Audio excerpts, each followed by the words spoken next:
Good morning, students. Our last lecture we will half portion complete our the 11th chapter, force and pressure. Today we will continue chapter 11. Force can change the shape of an object. यानी कि force के ऊपर हम कोई भी object के ऊपर हम जैसे ही फोर्स लगाते हैं तो उसका शेप चेंज होता है. जैसे यहाँ पे सम सिचुएशंस दी हुई है, जैसे कि pressing it down with your hands, lumps of duff on a plate. यानी कि जो डफ होता है उसे हम प्रेस करते हैं तो उसके शेप में चेंज होता है. Similarly spring fix to the seat of a bicycle. Bicycle की जो स्प्रिंग होती है सीट की, उस पे ऊपर हम जैसे ही सीट कर बैठते हैं तो वो भी उसके शेप में चेंज होता है. देन यहाँ पे दो ब्रिक्स के बीच एक प्लास्टिक स्केल रखी हुई है, उसके ऊपर हम प्रेस करते हैं, कुछ भी रखते हैं तो उसके शेप में चेंज होता है. तो ये सारी सिचुएशंस ऐसी है जिसके ऊपर कोई भी ऑब्जेक्ट के ऊपर हम जैसे ही फोर्स अप्लाई करते हैं तो उसके शेप में चेंजेस होते हैं. In all these examples you show that the applications of force on an object में चेंज इट्स शेप. यानी कि फोर्स लगाने से ऑब्जेक्ट के शेप में चेंजेस होते हैं. Having perform all the above activity you would have realise that the force may make an object move from rest. यानी मूव करते हैं, जो रेस्ट होता है, रेस्ट में होता है जो भी ऑब्जेक्ट वो मूव होता है. Then may change the speed of an object if it is moving.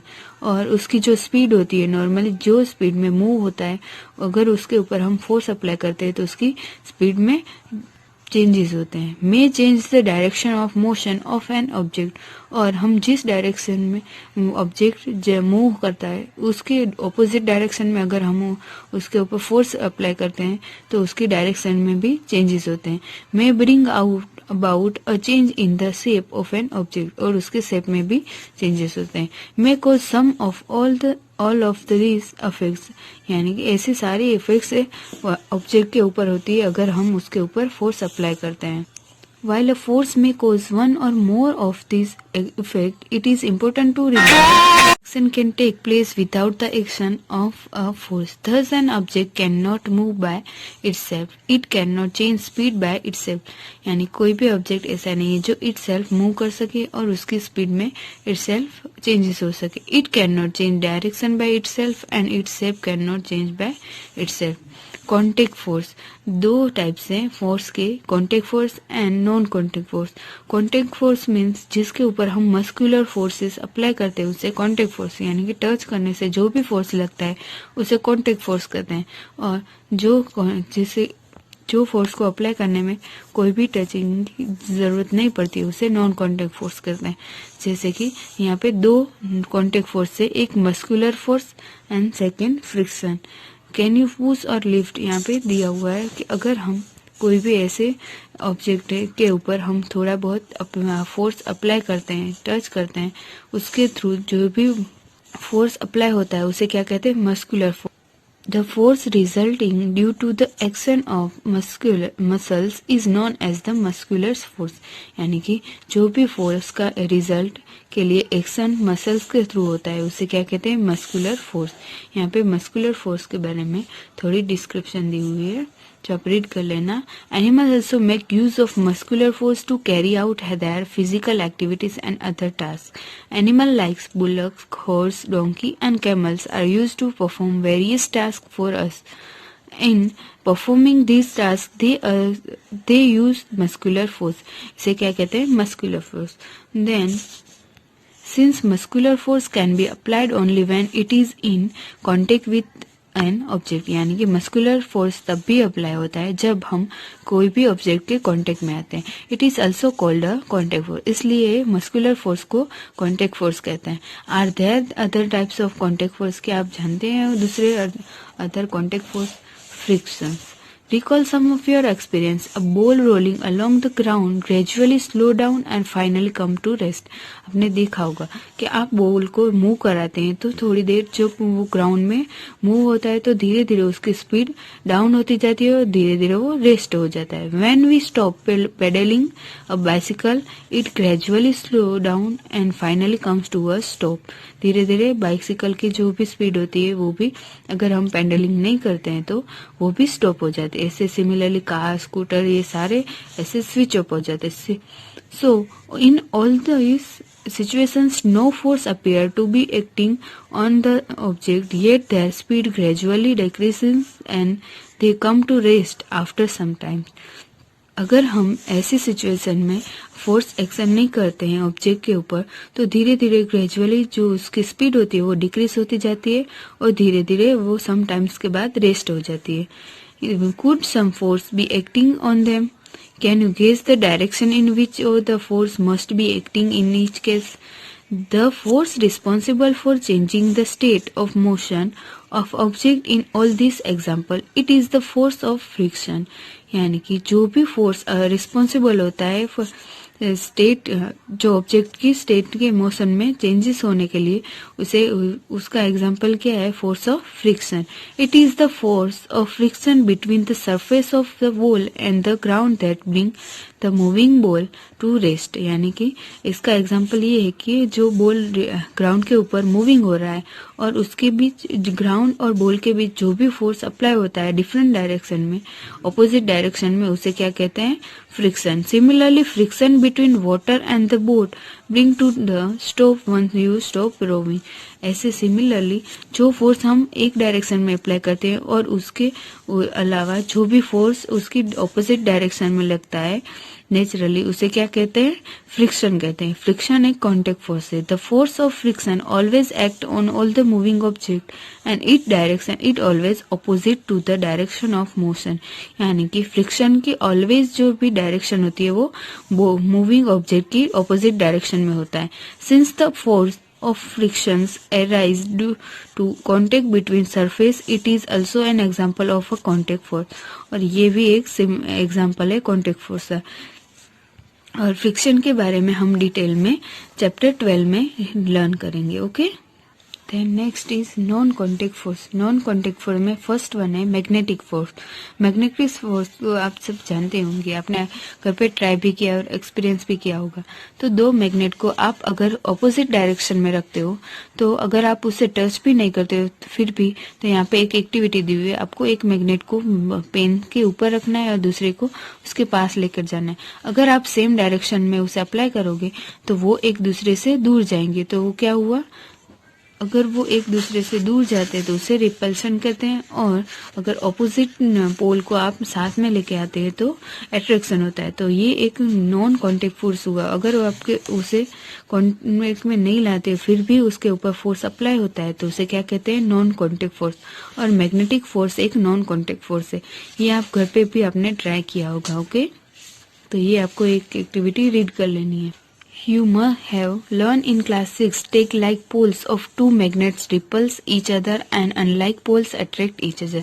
ये आप 6th standard में जानते हैं. Attraction or repulsion between object can also be seen and another form of pull or push. ये a magnet can exert a force and another magnet without being a contact with it. यानी कि कोई भी एक magnet के ऊपर दूसरे magnet का फोर्स अप्लाई होता है without contact. The force exerted by a magnet is an example of a non-contact force. और ये एक केस का एग्जाम्पल है नॉन कॉन्टेक्ट फोर्स का. Similarly the force exerted by a magnet on a piece of iron is also a non contact force.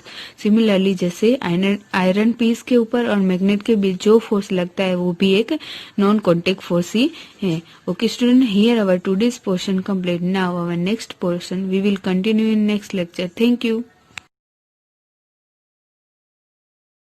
Force and non contact force. Contact force means जिसके ऊपर हम muscular forces apply करते हैं उसे contact force, यानी कि touch करने से जो भी फोर्स लगता है उसे कॉन्टेक्ट फोर्स कहते हैं. और जो जैसे जो फोर्स को अप्लाई करने में कोई भी टचिंग की जरूरत नहीं पड़ती, उसे नॉन कॉन्टेक्ट फोर्स करते हैं। जैसे कि यहाँ पे दो कॉन्टेक्ट फोर्स से, एक muscular force and second friction. Can you push और लिफ्ट यहाँ पे दिया हुआ है कि अगर हम कोई भी ऐसे ऑब्जेक्ट के ऊपर हम थोड़ा बहुत फोर्स अप्लाई करते हैं, टच करते हैं, उसके थ्रू जो भी फोर्स अप्लाई होता है उसे क्या कहते हैं, muscular force. The force resulting due to the action of muscles is known as the muscular force। यानी कि जो भी फोर्स का रिजल्ट के लिए एक्शन मसल्स के थ्रू होता है उसे क्या कहते हैं, मस्कुलर फोर्स। यहाँ पे मस्कुलर फोर्स के बारे में थोड़ी डिस्क्रिप्शन दी हुई है जो आप रीड कर लेना। Animals also make use of muscular force to carry out their physical activities and other tasks। Animal like bullocks, horse, donkey and camels are used to perform various tasks for us।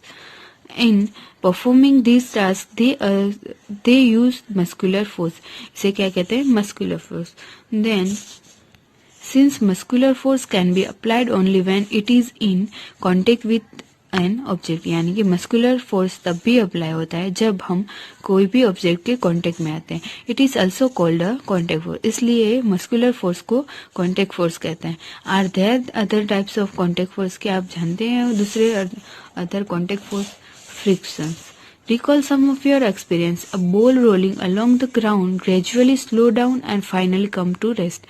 आपने देखा होगा कि आप ball को move कराते हैं तो थोड़ी देर जब वो ग्राउंड में मूव होता है तो धीरे धीरे उसकी स्पीड डाउन होती जाती है और धीरे धीरे वो रेस्ट हो जाता है। When we stop pedaling a bicycle, it gradually slow down and finally comes to a stop। धीरे धीरे बाइसिकल की जो भी स्पीड होती है वो भी अगर हम पेडलिंग नहीं करते हैं तो वो भी स्टॉप हो जाती है। ऐसे सिमिलरली कार, स्कूटर, ये सारे ऐसे स्विच ऑफ हो जाते हैं।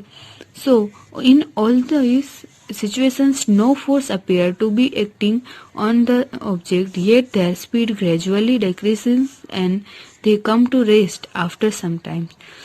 अगर हम ऐसी सिचुएशन में फोर्स एक्शन नहीं करते हैं ऑब्जेक्ट के ऊपर तो धीरे धीरे ग्रेजुअली जो उसकी स्पीड होती है वो डिक्रीज होती जाती है और धीरे धीरे वो सम टाइम्स के बाद रेस्ट हो जाती है। Could some force be acting on them?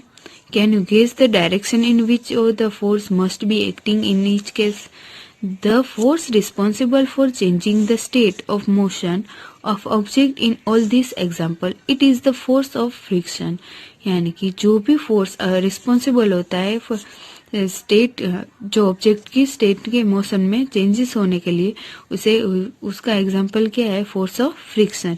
It is the force of friction between the surface of the ball and the ground that bring the moving ball to rest. यानी कि इसका example ये है कि जो बॉल ग्राउंड के ऊपर moving हो रहा है और उसके बीच, ग्राउंड और बॉल के बीच जो भी फोर्स अप्लाई होता है डिफरेंट डायरेक्शन में, ऑपोजिट डायरेक्शन में, उसे क्या कहते हैं, friction. Similarly friction between water and the boat bring to the stop once you stop roving.